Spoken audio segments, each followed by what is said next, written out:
U.S. weather forecast. Good evening, ladies and gentlemen. Welcome to the U.S. weather forecast news. We are delighted to accompany you in today's bulletin, at a time when summer gradually comes to a close and autumn officially begins. This year, America's climate picture has brought many surprises. A strong and unusually early September cold front is sweeping into much of the country. Combined with large rain systems, low-pressure troughs, and shifts in the upper-level jet stream, weather this week is expected to unfold with remarkable developments. In today's broadcast, we will analyze current weather patterns across the United States in late August, highlight dangerous flood warnings in Texas and the Gulf Coast, outline abnormal temperature swings in the Midwest, the East, and even Florida, and finally provide a detailed outlook for Labor Day and the days ahead, when a powerful mass of cold Canadian air could shatter multiple temperature records. This morning, the dominant weather feature across the U.S. is a cold front that has moved southward from the north. A trough now stretches from central Texas all the way to Florida, hugging the Gulf Coast. Along this trough, heavy overnight rain has left many communities submerged. In Texas, the most alarming situation is unfolding in Hill County, northeast of Waco. According to the National Weather Service, rainfall here reached up to 8 inches within just a few hours. This is an exceptionally high figure, equivalent to an entire month's worth of rain, and has prompted emergency flood warnings. Accompanying downpours, thunderstorms and damaging wind gusts have hampered rescue operations. Beyond Hill County, other regions of Texas are also underwater. Major cities like Austin and San Antonio are forecast to face further rounds of heavy rain today and tomorrow. Temperatures have fallen well below seasonal norms, with many areas stuck in the 70s degree F, a rare sight for late August. This shift is not confined to Texas or the Gulf. Much of the Midwest, the Great Lakes, and the Ohio Valley are experiencing what locals are calling an early chill. Daytime highs have fallen to 70 to 72 degrees Fahrenheit, some 15 to 20 degrees Fahrenheit below normal. Cities normally sweltering in late summer heat, such as Oklahoma City and Dallas, are now registering much cooler readings. In Oklahoma, highs linger in the low 70s degree F throughout the day, creating an unusually autumn-like feel. Dallas, even under sunshine, is topping out near 82 to 83 degrees Fahrenheit, roughly 10 degrees Fahrenheit below average. For residents, it is a refreshing surprise. Summer isn't officially over, yet it feels as though fall has arrived. Even Florida is not immune.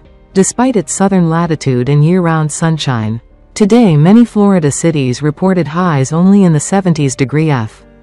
Cloud cover and scattered rain showers have reinforced this cool impression, creating an atmosphere far from the typical bright, hot Labor Day weekend. The main driver lies in the unusual behavior of the upper-level jet stream. Rather than maintaining a steady track, the jet has dipped southward, opening the door for Canadian air masses to push deep into the U.S. Meanwhile, a persistent high-pressure ridge over the Pacific Northwest has kept the western states warm and dry, while central and eastern regions bear the brunt of the cold push. In the west, from California through Oregon and Washington, it still feels like midsummer, sunny, dry, and in some cases climbing into the 90s degree F. But east of the Rockies, cold air dominates, creating a sharp national temperature contrast. Additionally, a Pacific low combined with tropical moisture is streaming into Arizona and New Mexico, finally delivering beneficial rainfall to the arid southwest after a disappointing monsoon season. Tomorrow, the nation enters Labor Day, a holiday that typically marks summer's end with family outings and festivities. This year, however, the weather brings an entirely different palette. Most of Texas, from the Central Plains to the north, will remain cooler than average, except for the far southern borderlands with Mexico. The rest of the state will stay mild and unsettled, with showers and storms. Louisiana, Mississippi, and Alabama are also in line for more rainfall, especially in the afternoons, raising flooding concerns in low-lying zones.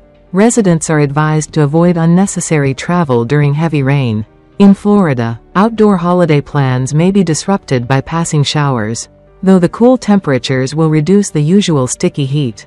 Meanwhile, the north and northeast enjoy crisp, comfortable conditions. New York, Boston, and Chicago are forecast to hold in the 70 to 75 degrees Fahrenheit range, a rare treat for early September. This promises a pleasant holiday atmosphere for millions. Despite the relief of cooler air, flood risk remains serious, particularly in Texas. After days of heavy rain, saturated soils mean even a few more inches could trigger flash floods or landslides. The National Weather Service has issued marginal to slight risk flood alerts along much of the Gulf Coast. Residents should remain vigilant and avoid crossing flooded roads. In summary, late August and early September are delivering an extraordinary weather picture: flooding rains in the south, an unusual early chill in the Midwest and East, and lingering heat in the West. These contrasts stem from the complex interplay of the jet stream, high-pressure ridges, and low-pressure systems dominating the continent. And if these early signs were only the prelude, the middle of the week promises a dramatic escalation. According to forecasts, a high-intensity Canadian cold air mass is preparing to plunge southward, with the jet stream dipping abnormally low. This system will spread across nearly two-thirds of the central and eastern U.S. Importantly, this event may not simply be pleasantly cool. Temperatures in some areas could fall below freezing, a phenomenon rarely recorded in early September. By Thursday morning, parts of Minnesota and Wisconsin are projected to hit 29 degrees Fahrenheit, about minus 1.5 degrees Celsius. Typically, such readings occur in late October or early November, nearly 2 months later. Iowa may see morning lows of 34 to 36 degrees Fahrenheit, 1 to 2 degrees Celsius, raising the risk of patchy frost that could damage crops. Neighboring states Nebraska, Missouri, Illinois, and Indiana will also chill, with dawn temperatures in the 40 to 45 degrees Fahrenheit range, creating a distinctly autumnal, even early winter feel. Even southern states like Oklahoma and Arkansas, unaccustomed to early September cold, are forecast to struggle to reach the 60s degree F during the day, 15 to 20 degrees Fahrenheit below average. At least 8 long-standing low-temperature records could fall nationwide. Minneapolis, whose record early September low is 31 degrees Fahrenheit set in 1974, may plunge to 29 degrees Fahrenheit this week. Chicago, with an expected 42 degrees Fahrenheit low, could log its coldest early September reading in 70 years. Clearly, this cold wave is not only remarkable in intensity but may also carry longer-term climate implications. Agriculture faces significant risks. Crops such as corn, soybeans, and late-season vegetables are particularly vulnerable to early frost. Farmers across Minnesota, Iowa, and Wisconsin, accustomed to frost in late fall, rarely see such threats in early September. A freeze below 30 degrees Fahrenheit could imperil thousands of acres. Daily life may also be affected. Families may need to switch on heating systems weeks earlier than usual, increasing energy costs. Children, the elderly, and those with respiratory issues are urged to take precautions. Transportation and outdoor activities could suffer. Cold nights may produce thick fog in northern states, reducing visibility and raising accident risks. Labor Day sports events and festivals in northern and midwestern cities will likely feel less inviting under biting winds and chilly air. While the north shivers, the south braces for more rain. In Texas, the low-pressure trough remains active, with abundant moisture fueling repeated storms. Over the next 24 hours, central Texas could receive another 1 to 3 inches of rain, worsening flood potential. Louisiana and Mississippi also remain under threat from sudden downpours and lightning. Experts caution residents not to underestimate these storms, as gusty winds and flash floods pose hazards to coastal shipping and local roads alike. Meanwhile, the Southwest welcomes a rare reprieve. Pacific moisture is finally bringing much-needed rainfall to Arizona and New Mexico. After months of drought and a weak monsoon season, these showers are replenishing reservoirs and groundwater supplies.